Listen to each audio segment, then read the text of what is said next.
to be a nonconformist if you're a Christian, or you're a conservative, or you're on the alt-right, or you're a libertarian, or you're an anarchist, or you're somebody who just thinks for themselves and thinks the rest is bullshit. That kind of nonconformity is not okay. That kind of nonconformity is actually considered hate speech or being divisive. But it's okay if you change your sex as a form of nonconformity. Oh, we'll okay that. We'll be fine with that. But what if you change your sex and when you were a girl, you were a progressive, and all of a sudden when you're a boy, you're on the alt-right and you're into freedom of speech? I mean, that'll confuse the fuck out of the left, wouldn't it? They'd be like, whoa, we don't know what to do. Whoa.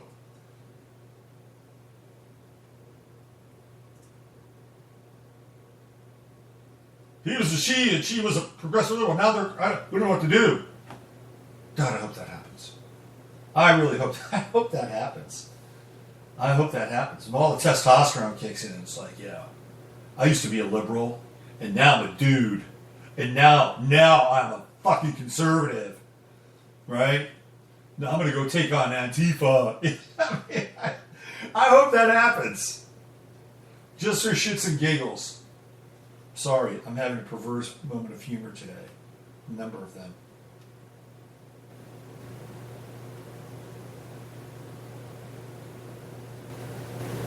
Is anybody else in this chat room? I swear to God, one of these days my chat room is going to be banging. I'm going to have a lot of people in my chat room. I'm going to have more people in my chat room than... I don't know. Let me continue to read this.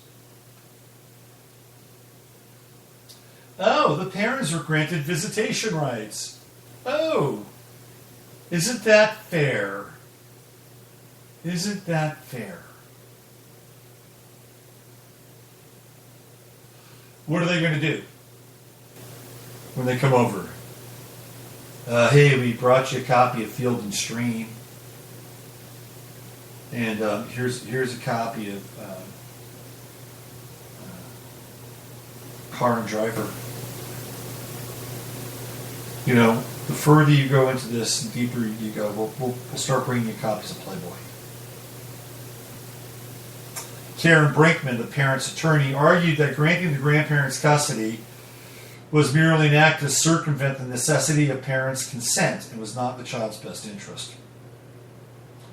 The parents have done their due diligence, contacting medical professionals, collecting thousands of hours of research, and relying on their observations of their own child. That led them to the conclusion that this is not in their child's best interest, she said. Of course. That's what parents are supposed to do. And the courts circumvented it and shipped them off to the feel-good grandparents. That's what happened.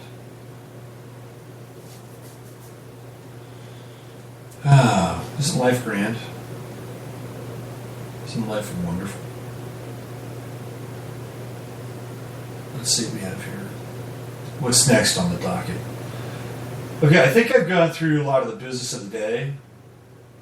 I wanted to talk about a couple of things that I found and I put up on Facebook. And they're slightly related, just slightly. And this has to do with the impact of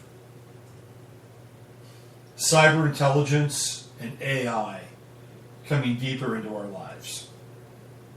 So the first post I wanted to go over was this one from, it's called defenseone.com. And it's a story about the military, and they have tooth mics. So if you go into combat, you can have a tooth mic. It is a mic that is actually embedded in, guess what? Your tooth. That's right. I don't know how they voice activate. You use your tongue and hit your tooth, turn it on. Could you imagine being in an interrogation and you got the tooth mic, hands-free call? What is he doing? Ask him what he is doing. What are you doing with your mouth? It's a nervous tick. I always get this when I'm interrogated. He says it's a nervous tick, and this happens when he's interrogated. I see. I think he might have one of those new tooth mics. I think we should extract his teeth, one by one.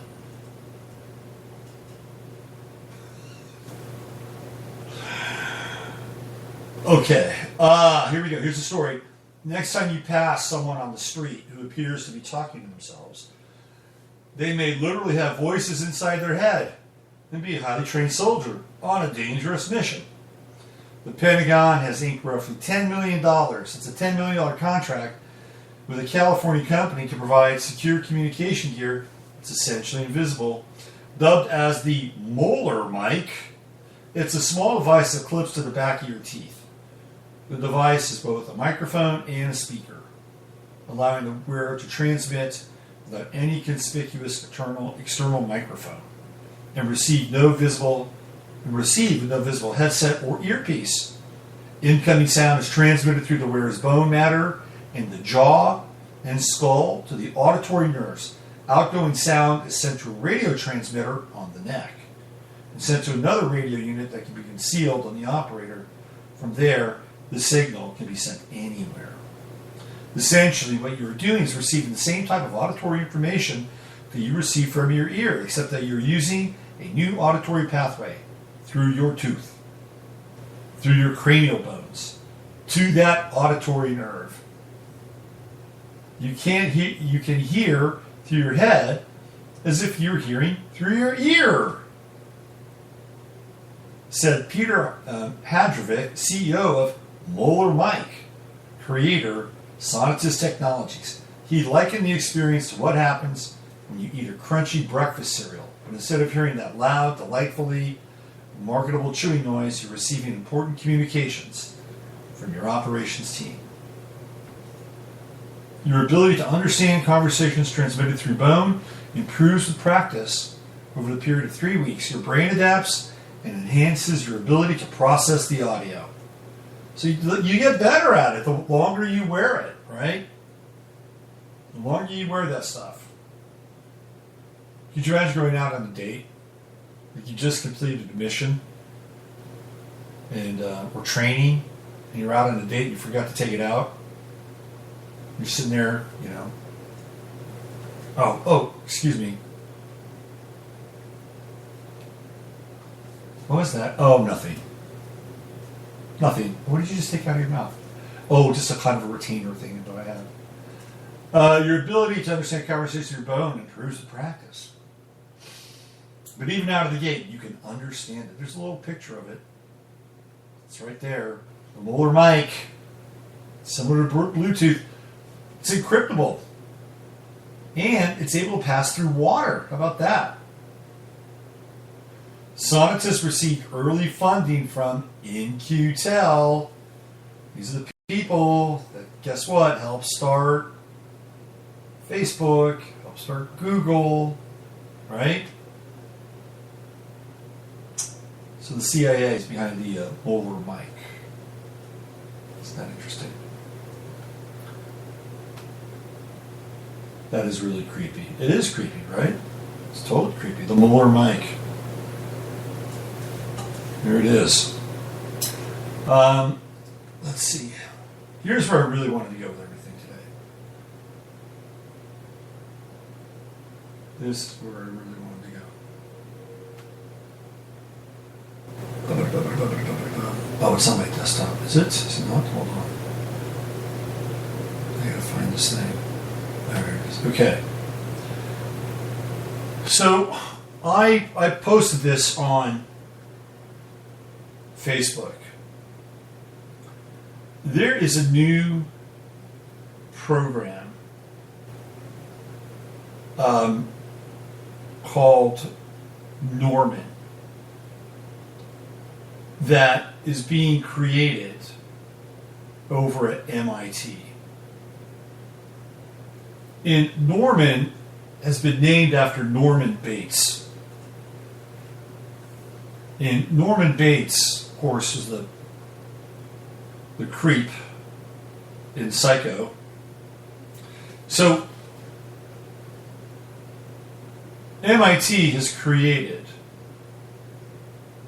an evil AI. Evil AI. In 2016, okay, first of all, to understand machine learning, which I've talked about before, there's a process called deep learning. And deep learning is when AIs are flooded with all kinds of material, some of which is connected to the task-oriented function that an AI is supposed to do and carry out. The other is non-tangential or somewhat tangentially related influences in material. And while they flood the AI with the somewhat non-tangential or non-tangential material, it allows the AI to make complex connections and associations with its core function and whatever else it's being flooded with. Important to know. So in 2016,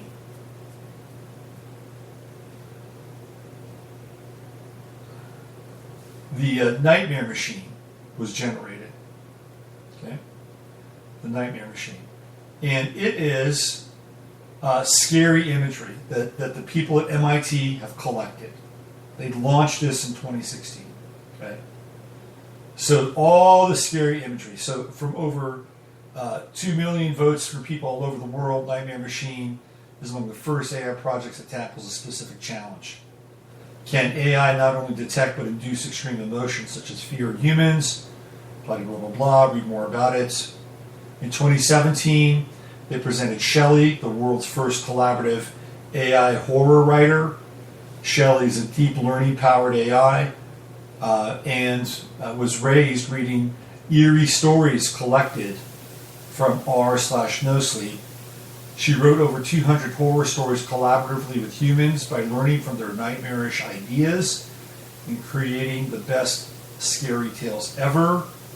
Visit Shelley.ai to browse the first AI human horror anthology ever put together.